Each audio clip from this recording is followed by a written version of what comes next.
जय श्री कृष्णा। राधे राधे। भक्तजनों, आज आप सुनेंगे फागुन मास की 5 व्रत कथा। भक्तजनों, फागुन मास में 5 कथा सुनने का नियम है। इसे सुनने से आपका सारा मनोकामना पूरा होंगे।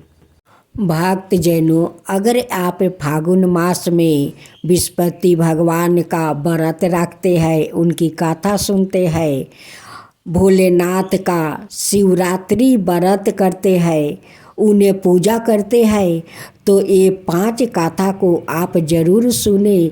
आपका सारा इच्छा पूरा होंगे। जरूर ईश्वर आपका इच्छा पूरा करेंगे। भक्तजनों, आज विष्णुपति वार है। आप विष्णुपति भगवान की आज आप लोग कथा सुने। विष्णुपति वार का जो लोग विष्णुपति देव के श्रद्धा भक्ति से कथा सुनते हैं, उस पर विष्णुपति देव प्रसन्न हो जाते हैं। विष्णुपति देव की जय हो। विष्णुपति देव की जय हो। प्राचीन समय की बात है। एक नगर में एक बड़ा व्यापारी रहता है।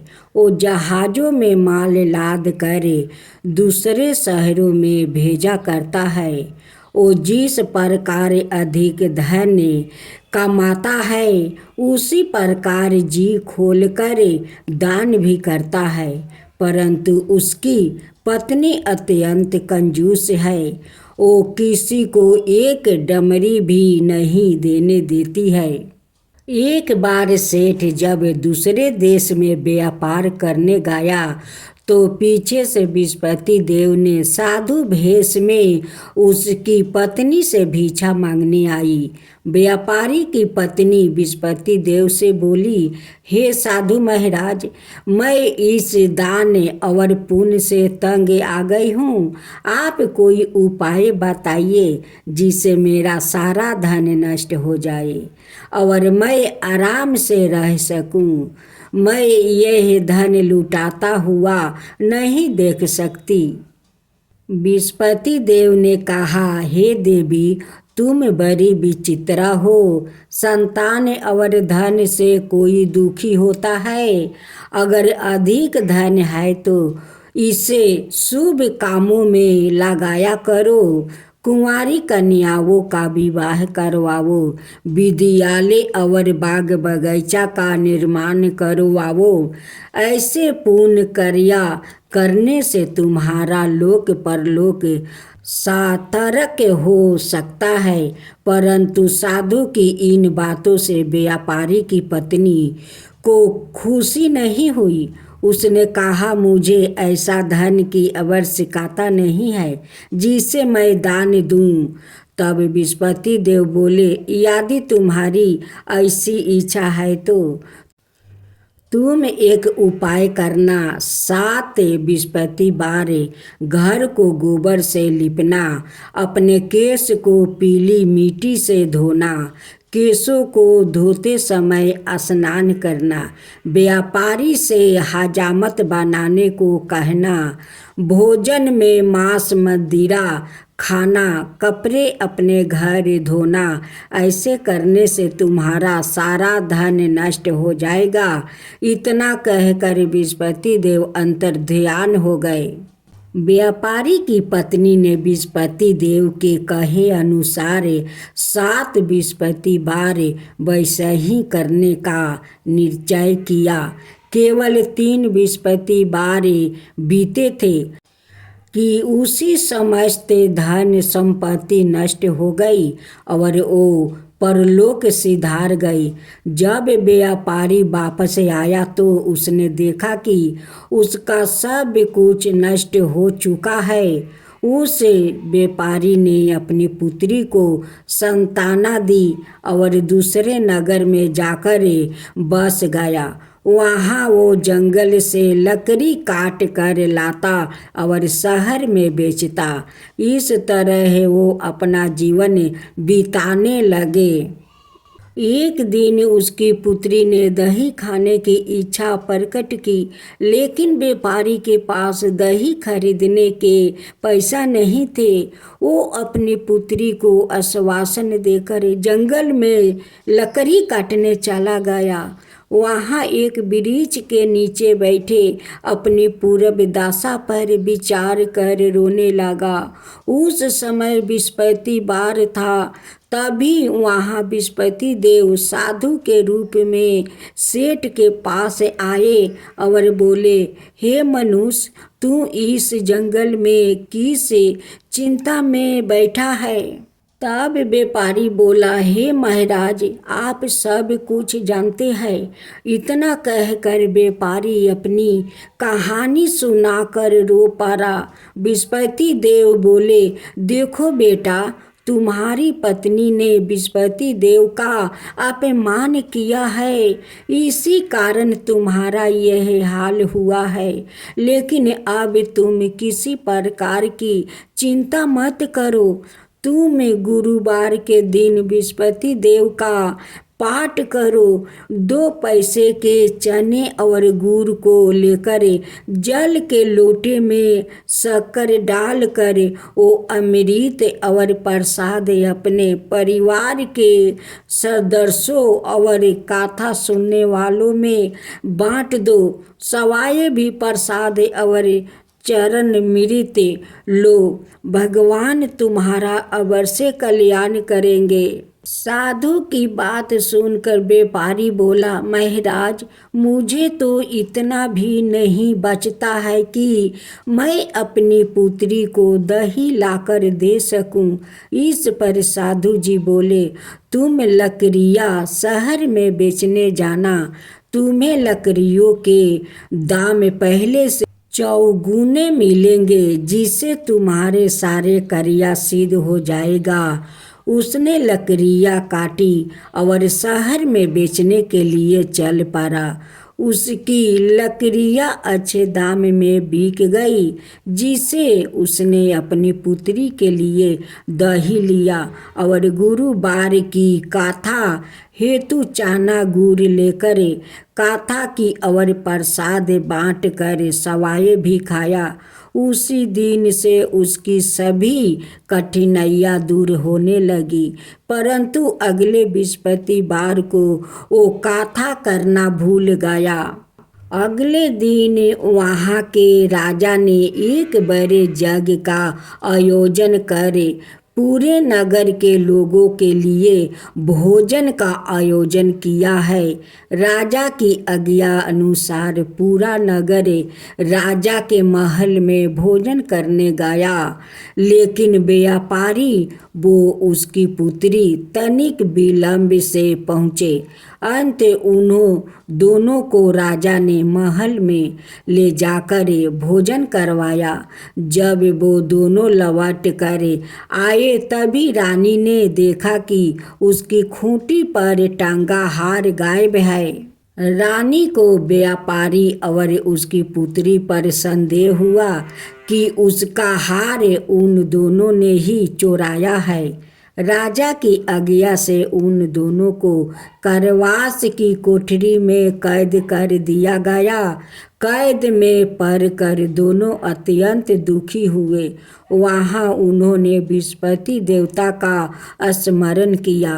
बृहस्पति देव ने प्रकट होकर व्यापारी को उसकी भूल का अभ्यास करवाया और उन्हें सलाह दी कि गुरुवार के दिन कैद खाने के दरवाजे पर तुम्हें 2 पैसा मिलेंगे। उनसे तुम चने और मुनका मंगवाकर विधि पूर्वक बृहस्पति देवता का पूजन करना। तुम्हारे सब दुख दूर हो जाएंगे। बृहस्पतिवार को कैद खाने के दरवाजे पर उन्हें 2 पैसे मिले। बाहर सड़क पर एक स्त्री जा रही थी। व्यापारी ने उसे बुलाकर गुड़ और चने लाने को कहा। इस पर वो स्त्री बोली, मैं अपनी बहू के लिए गहने लेने जा रही हूँ, मेरे पास समय नहीं है। इतना कहकर वो चली गई। थोड़ी देर बाद वहाँ से एक और स्त्री निकली। व्यापारी ने उसे बुलाकर कहा कि हे बहन, मुझे बृहस्पतिवार की कथा करानी है, तुम मुझे 2 पैसे का गुड़ चना ला दो। बृहस्पति देव का नाम सुनकर वो स्त्री बोली, भाई, मैं तुम्हें अभी गुड़ चना लाकर देती हूँ। मेरा एकलौता पुत्र मर गया है। मैं उनके लिए कफन लेने जा रही थी, लेकिन मैं पहले तुम्हारा काम करूँगी, उसके बाद अपने पुत्र के लिए कफन लाऊंगी। वो स्त्री बाजार से व्यापारी के लिए गुड़ चना ले आई और सवाए भी बृहस्पति देव की कथा सुनी। कथा के समाप्त होने पर वो स्त्री कफन लेकर अपने घर गई। घर पर लोग उसके पुत्र की लाश को राम नाम सत्य है कहते हुए शमशान ले जाने की तैयारी कर रहे थे। स्त्री बोली, मुझे अपने बेटे का मुख देख लेने दो। अपने पुत्र का मुख देखकर उस स्त्री ने उसके मुंह में प्रसाद और चरणामृत डाल दिया। प्रसाद और चरणामृत के प्रभाव से वो पुनर्जीवित हो गया। पहली स्त्री जिसने बृहस्पति देव का निरादर किया था, वो जब अपने पुत्र के विवाह हेतु पुत्र वधू के लिए गहने लेकर लौटी और जैसे ही उसका पुत्र घोड़ी पर बैठकर निकला, वैसे ही घोड़ी ने ऐसी उछाल मारी कि वो घोड़ी से गिरकर मर गया। यह देख स्त्री रो रो कर बृहस्पति देव से क्षमा याचना करने लगी। उस स्त्री की मिनती से बृहस्पति देव साधु भेष में वहाँ पहुंचकर कहने लगे, देवी, तुम्हें अधिक विलाप करने की आवश्यकता नहीं है। यह बृहस्पति देव का अनादर करने का कारण हुआ है। तुम वापस जाकर मेरे भक्त से क्षमा मांगकर कथा सुनो, तब ही तुम्हारी मनोकामना पूरी होगी। जेल में जाकर उस स्त्री ने व्यापारी से माफ़ी मांगी और कथा सुनी। कथा के उपरांत वो प्रसाद और चरणामृत लेकर अपने घर वापस गई। घर आकर उसने चरणामृत अपने मृत्यु पुत्र के मुख में डाली।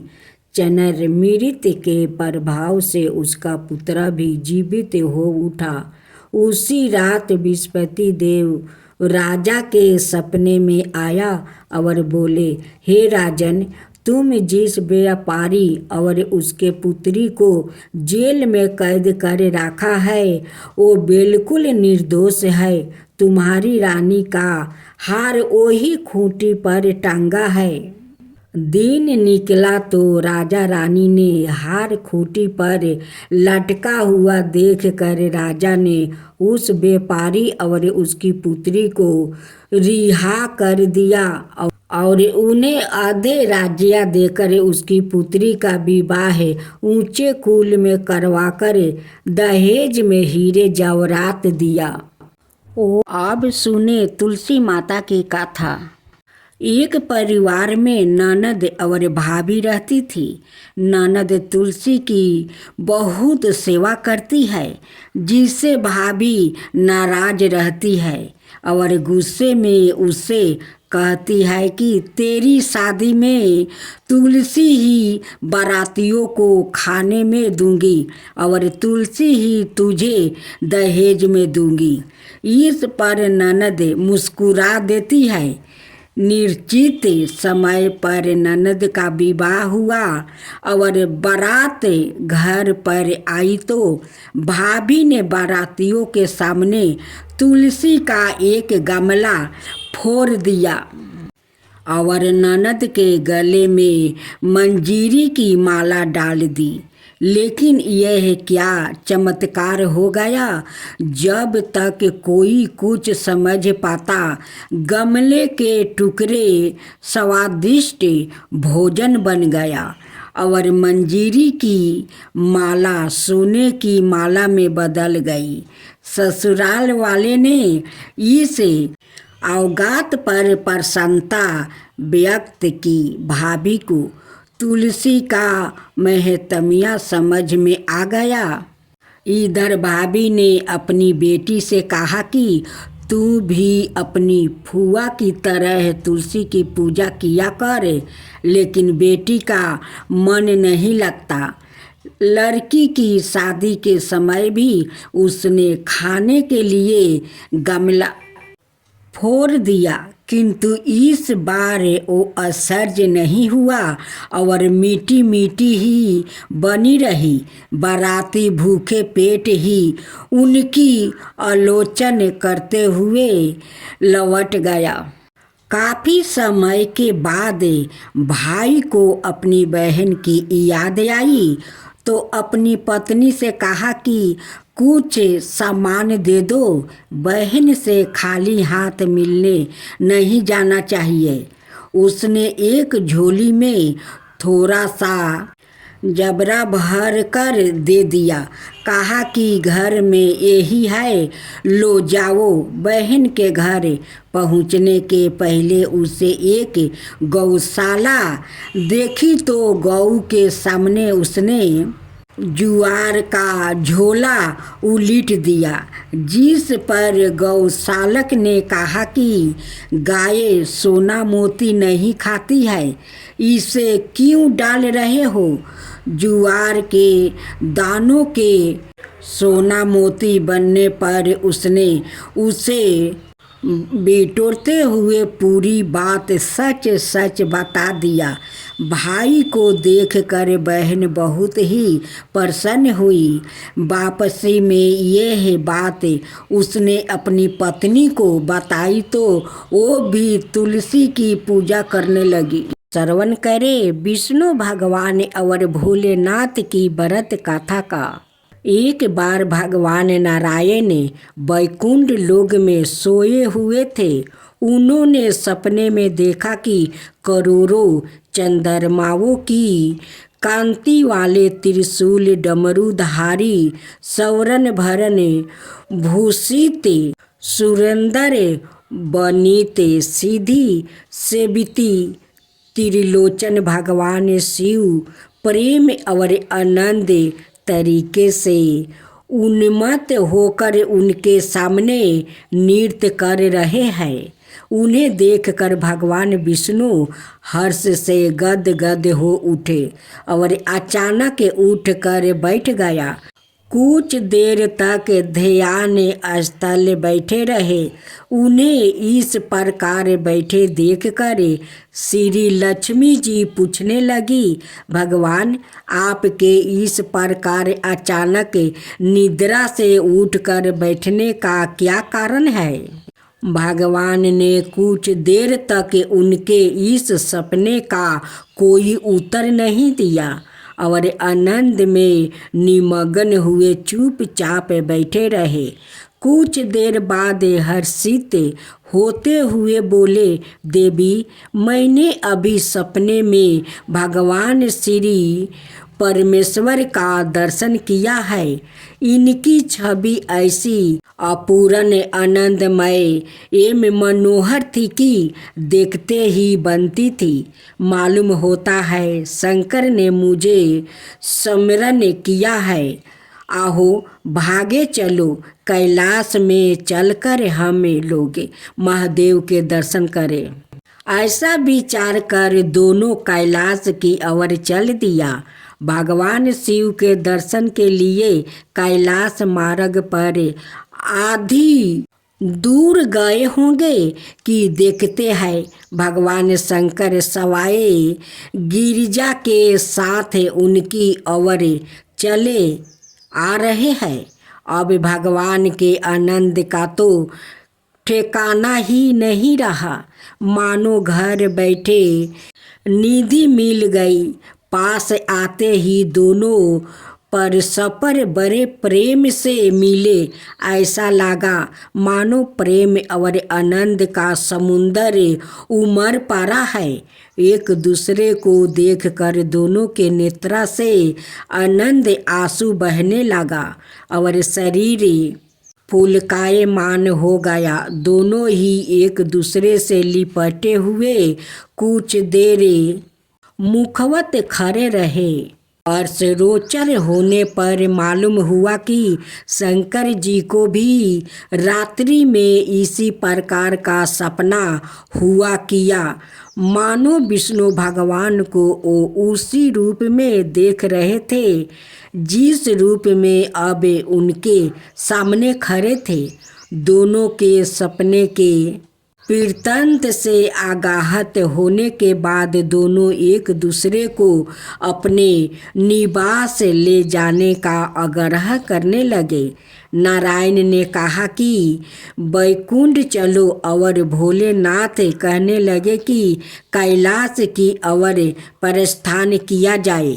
दोनों के आग्रह में इतना अलौकिक प्रेम था कि यह निर्णय करना कठिन हो गया कि कहाँ चला जाए। इतने में ही क्या देखते हैं कि बीना बजाते हरि गुण गाते नारद जी कहीं से आ निकले। बस फिर क्या था, लोग दोनों उनसे निर्णय कराने की कहा जाए। बेचारा नारद जी तो सवाए परेशान थे। उस अलौकिक मिलन को देखकर वो तो सवाए अपनी सूध बूध भूल गया और लगे मस्तक होकर दोनों का गुणगान करने लगा। अब निर्णय कौन करे। अंत में यह तय हुआ कि भगवती उमा जो कह दे वो ही ठीक है। भगवती उमा पहले तो कुछ देर चुप रही, अंत में वो दोनों की ओर मुख करते हुए बोली, हे नाथ, हे नारायण, आप लोग के निश्चल अनाये और अलौकिक प्रेम को देख कर तो यही समझ में आता है कि आपके निवास अलग अलग नहीं है। जो कैलाश है वही वैकुंठ है और जो वैकुंठ है वही कैलाश है। केवल नाम में ही भेद है, यही नहीं, मुझे तो ऐसा प्रतीत होता है कि आपकी आत्मा भी एक ही है। केवल शरीर देखने में दो है और मुझे तो स्पष्ट लग रहा है कि आपकी भाग्य भी एक ही है। जो मैं हूँ वही लक्ष्मी है और जो लक्ष्मी है वही मैं हूँ। केवल इतना ही नहीं, मेरी तो अब यह दृढ़ धारण हो गई है कि आप लोग में से एक के प्रति जो दृष्टि करता है वो मानो दूसरे के प्रति ही करता है। एक की जो पूजा करता है वो मानो दूसरे के भी पूजा करता है। मैं तो तय समझती हूँ कि आप दोनों में जो भेद मानता है उसका चिरकाल तक घोर पतन होता है। मैं देखती हूँ कि आप मुझे इस प्रसंग में अपना मध्यस्थ बनाकर मानो मेरी परिवचना कर रहे हैं, मुझे असमस में डाल रहे हैं, मुझे भुला रहे हैं। अब मेरी यह प्रार्थना है कि आप लोग दोनों ही अपने अपने लोक को पधारिए। श्री विष्णु यह समझे कि हम शिव रूप में वैकुंठ जा रहे हैं और परमेश्वर यह मानो कि हम विष्णु रूप में कैलाश मगन कर रहे हैं। इस उत्तर को सुनकर दोनों परम प्रसन्न हुए और भगवती उमा की प्रशंसा करते हुए दोनों ने एक दूसरे को प्रणाम किया और अत्यंत हर्षित होकर अपने अपने लोक को प्रस्थान किया। लौट कर जब श्री विष्णु वैकुंठ पहुँचे तो श्री लक्ष्मी जी ने उनसे प्रश्न किया, हे प्रभु, आपको सबसे अधिक प्रिय कौन है? भगवान बोले, प्रिय, मेरे प्रियतम केवल श्री शंकर है। देहधारियों को अपने देह की भांति वो मुझे आकारण ही प्रिय है। एक बार मैं और श्री शंकर दोनों पृथ्वी पर घूमने निकले। मैं अपने प्रियतम की खोज में इस आशा से निकला कि मेरी ही तरह जो अपने प्रियतम की खोज में देश देशांतर में भटक रहा होगा, वही मुझे अकारण प्रिय होगा। थोड़ी देर के बाद मेरी श्री शंकर जी से भेंट हो गई। वास्तव में मैं ही जनार्दन हूँ और मैं ही महादेव हूँ। अलग अलग दो घरों में रखे हुए जल की भांति मुझ में और उनमें कोई अंतर नहीं है। शंकर जी के अतिरिक्त शिव की चर्चा करने वाला शिव भक्त भी मुझे अत्यंत प्रिय है। इसके विपरीत जो शिव की पूजा नहीं करते वो मुझे कदापि प्रिय नहीं हो सकते। इस तरह जो शिव की पूजा करता है वो वैकुंठवासी विष्णु को भी स्वीकार है और जो श्री विष्णु की वंदना करता है वो त्रिपुरारी को भी मान लेता है। राधे राधे भक्तजनों, आज आप सुनेंगे एक किसान और एक मूषक की कहानी। खूब सुंदर। एक गांव में एक किसान रहा करता था। वो बहुत गरीब था। किसान ने धन पैदा करने के लिए कई प्रयत्न किया, परंतु हर बार वो अपने प्रयत्नों में असफल रह जाता है। एक दिन किसान अपने खेत से उदास लौट रहा था। रास्ते में एक मूषक महाराज बैठा था। देखा और सोचा कि यह मूषक महाराज तो गणेश भगवान का असवारी है, ये तो वाहन है। शायद इस मूषक महाराज के कारण मैं अब तक निर्धन हूँ। यदि यह मूषक महाराज मुझे प्रसन्न हो जाए तो मेरा काम चल जाए। ऐसा सोचकर किसान उस मूषक महाराज को क्यों ना मैं लड्डू खिलाऊं, ये सोचकर किसान घर जाता है और एक लड्डू लियाकर वो मूषक महाराज को सामने रख देता है और हाथ जोड़कर कहता है कि हे मूषक महाराज, आप तो विघ्नहर्ता का सवारी है, मेरा भी दुख हर लीजिए। मैं बहुत गरीब निर्धन किसान हूँ। मेरे खेत में पैदा नहीं होता है। इतना फसलें गाड़ता हूँ लेकिन फसल उग नहीं पाता है।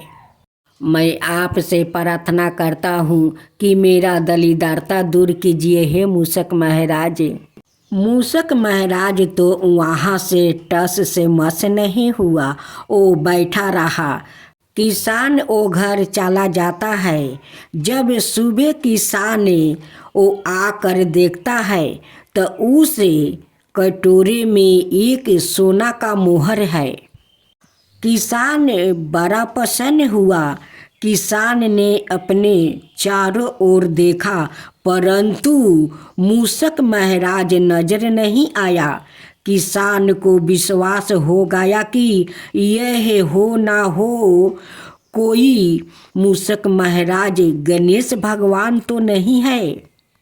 मुझे तो इसकी प्रतिदिन कुछ सेवा करनी चाहिए। ऐसा सोचकर उसने यहाँ निश्चित किया कि वो रोज कटोरे में एक लड्डू भरकर मूषक महाराज का स्थान पर राख आया करेंगे। किसान ने ऐसा ही किया। ओ मूषक महाराज के बिल्कुल द्वार पर रोज एक लड्डू का कटोरा राख आता। मूषक महाराज रोज लड्डू खा लेते हैं और एक मोहर उस कटोरा में डाल देते हैं। इस तरह प्रतिदिन एक मोहर मिलने से वो किसान माला माल होने लगा। लोग कहते हैं ना कि जिसका भाग में होता है उसी को धन मिलता है, और जिसको भाग में नहीं होता है उन्हें धन नहीं मिलता है। वही हुआ किसान के साथ। एक दिन की बात है, किसान को कुछ कार्यवश बाहर जाना पड़ा। किसान ने चलते समय अपने बेटा को समझा कर बता दिया कि देखो बेटा, मूषक देवता को रोज नियम से लड्डू उनकी बिल के सामने राख आना। ऐसा ही किया। वो प्रतिदिन निश्चित समय पर लड्डू का कटोरा मूषक महाराज के बिल के पास राख आता और दूसरे दिन उठा लाता। एक दिन किसान के बेटा ने सोचा कि मूषक महाराज के बिल में कोई खजाना है। मूषक महाराज लड्डू खाने के बाद रोज एक मोहर खाली कटोरे में डाल देता है। मैं मूषक महाराज का बिल को क्यों ना तोड़ कर सारा खजाना निकाल लूं। आखिर रोज रोज इस तरह लड्डू लेकर आने में तकलीफ होती है। ऐसा सोचकर उसने मूषक महाराज को बिल को तुरना शुरू कर दिया। मूषक महाराज घबरा कर बाहर निकला। किसान का बेटा मूषक महाराज को भी मारना चाहा। मूषक महाराज बच गया और लड़के को काट लिया। काटते ही लड़का मर गया। किसान को जब अपने पुत्र के मरने का पता लगा तब वो दौड़ा मूषक महाराज के बिल के पास पहुंचा। मूषक महाराज वहीं पर बैठा था। किसान मूषक महाराज को देखकर अपने पुत्र के लिए प्राण दान मांगने लगा। मूषक महाराज बोला, अरे किसान, जो दूसरों को नुकसान पहुंचाकर अपना फायदा करना चाहते हैं उनका यही हाल होता है। निस्वार्थ भाव से जो सेवा गणेश भगवान और मूषक महाराज को सादा करता है उसको सादा इच्छा फल मिलता है। किसान रोता हुआ अपने घर लौट आया। किसान बाजार जाता है। एक मिट्टी का गणेश और मिट्टी का मूषक महाराज खरीद कर घर में लाता है और उन्हें श्रद्धा भक्ति से वो पूजा करता है। गणेश भगवान किसान को सपने में दर्शन देते हैं और कहते हैं कि हे किसान, तुम तो मेरा श्रद्धा भक्ति से मेरे मूषक महाराज को रोज लड्डू खिलाया करता था, बड़े श्रद्धा भक्ति से। उसलिए तो मैं प्रसन्न होकर अपना मूषक महाराज को एक सोना का मोहर देता था और लड्डू खाकर उस कटोरा में वो मोहर डाल देता था। लेकिन तुम्हारा लड़का का तो लोभ हो गया कि उस बिल में लगता है धन है, उस लिए वो बिल को भी तोड़ दिया और मेरे मूषक महाराज वाहन को वो मारना चाहा। उसी कारण मेरे मूषक महाराज तुम्हारा बेटा को काट लिया। तुम्हारा बेटा मारा हुआ नहीं है, वो मूर्छित पड़ा है। जब किसान को आंख खुला तो वो कहने लगा कि ये तो सपना है। सपने में गणेश भगवान आए थे और मुझे ऐसे ऐसे बात कह गए। मैं जाकर देखूं तो कि मेरा बेटा मूर्छित पड़ा है और ना जीवित है।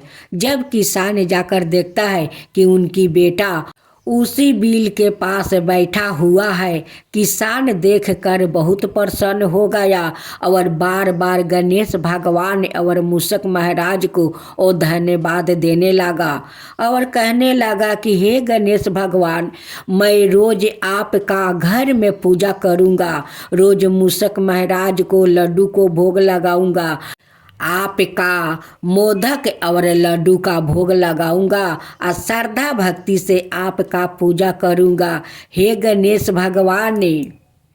तब से किसान गणेश भगवान को घर में अपना पूजा करने लगा, मूषक महाराज को भी करने लगा।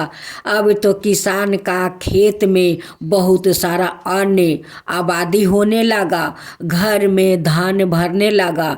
अब तो किसान गरीब से अमीर बन गया। तो हे गणेश भगवान, जैसे आप उसे किसान पर कृपा किया वैसा ही सबका ऊपर करना। जो आपका कथा कहे, जो सुने, जो हुंकार भरे, उन सबका ऊपर कृपा करना। हे गणेश भगवान, सबका ऊपर कृपा करना। हे मूषक महाराज, सबका ऊपर कृपा करना।